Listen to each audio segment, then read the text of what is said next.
Hello everyone and welcome. This is Christine with Patter Crafts, and I don't usually do a video for sneak peek cards, but I thought maybe I'd give it a try this month. So what I did is I prepared everything. This is just putting the card together. So you're not really going to see anything else in the mini collection other than what I'm using for this card. So this stamp, the minute I saw it, I knew I wanted to make a shaker card. So I'm using some archival ink to stamp on some acetate.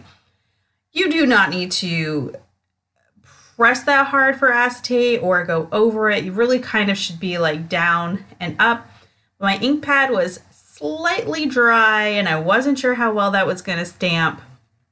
And that was the first time I stamped that stamp, so it was also kind of sticky. And so anyway, I was really happy with how it did come out because it could have been a whole lot worse.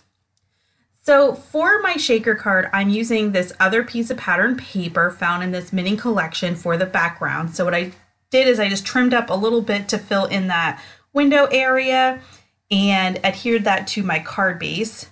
So now I am putting my front panel on my piece of acetate, and I'm trying to be super careful that this ink is completely dry and I don't ruin it. So I'm being pretty careful not to touch it or flip it upside down. So while I'm kind of waiting for that ink to completely dry, I decided to finish decorating the front of my panel. So I grabbed another piece of pattern paper. I used a scalloped border die to give it a little decoration, and I'm wrapping around some twine. This twine does come with the kit. And now I'm kind of debating, how am I going to put the foam tape on this piece? Do I want to try to put it on the card base? Am I going to chance it and flip this over? I did test a little bit of my ink on the acetate. It seemed pretty dry. So I was scared doing this, but it ended up being fine. It worked out well.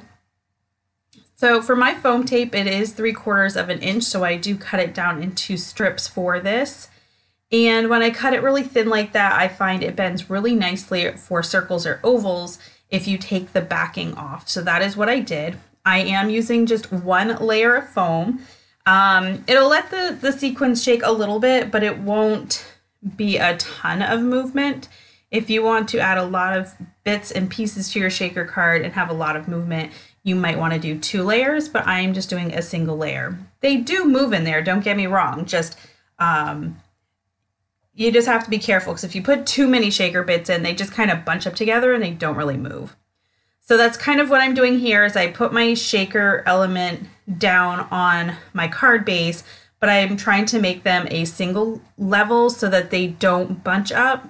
And then I'm going to go ahead and adhere this front panel. I had just one sequin that was just stuck to my finger. I couldn't get it off. I had to like blow it off my finger and just leave it on the desk there.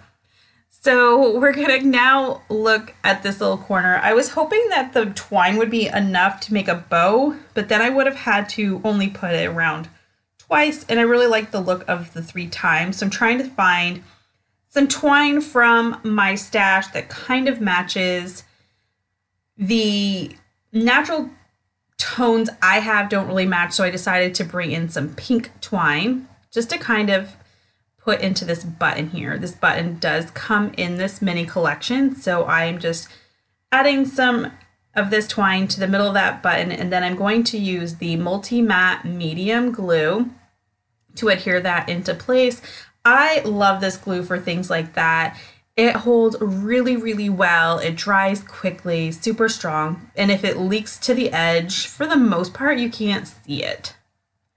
So for the inside of the card, I'm using the stamp that says thank you, and then I'm grabbing a little butterfly, but this butterfly kind of has like the little swirly thing attached to it, and I didn't want that to be attached. So I went ahead and cut it apart from that butterfly so I could have it go the way I want it to go.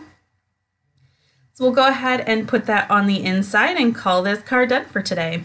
Thank you so much for joining me. If you'd like to see more, hit that subscribe button. If you'd like to know more information about the kit, there'll be a link in the description below. Have a great day.